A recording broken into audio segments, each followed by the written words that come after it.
Dans une salle de réunion qui a refusé du monde, Madame le ministre de la Communication et des Médias, Laurence Ndong, dans un langage clair, net et précis face à la presse privée, écrite et en ligne, a voulu ce jour couper court aux émotions, aux avis subjectifs et au procès d'intention né chaque année de la distribution de la subvention à la presse privée. Cette année encore, la commission a bel et bien siégé. Les choses ont été faites dans les règles de l'art, suivant des critères bien définis appliqués par la commission. Laurence Ndong a même joué sur la base de l'équité. Morceau choisi.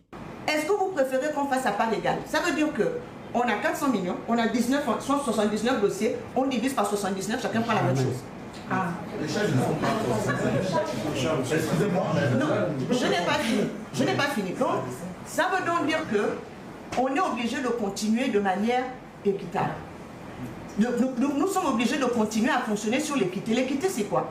L'équité, c'est essayer de donner à chacun, selon sa situation, selon son contexte, selon ses charges. 80% des dossiers éligibles ont reçu la subvention.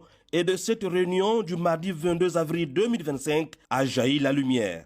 La ministre a été ouverte, elle a installé un dialogue.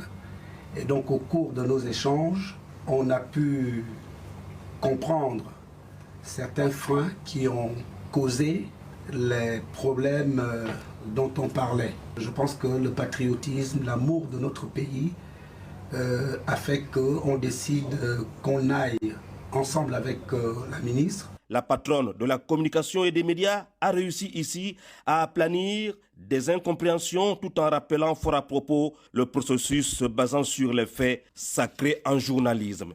En journalisme, c'est la dictature des faits, la vérité des faits. Et sans les faits, toute opinion fondée n'est qu'une farce, en fait. Et là, on a rappelé simplement les faits. On a montré comment, depuis le début de la subvention, depuis le début du processus, comment on a communiqué avec les patrons des organisations de presse et on s'est rendu compte malheureusement que ceux qui venaient dans les réunions ne rendaient pas compte aux autres. Pour le reste, c'est le bon sens qui a prévalu. Et nous avons aussi en commun l'amour de notre pays et nous avons vraiment le bon sens, nous avons la justice et ils ont vu qu'aujourd'hui, le Gabon est dans un autre cadre.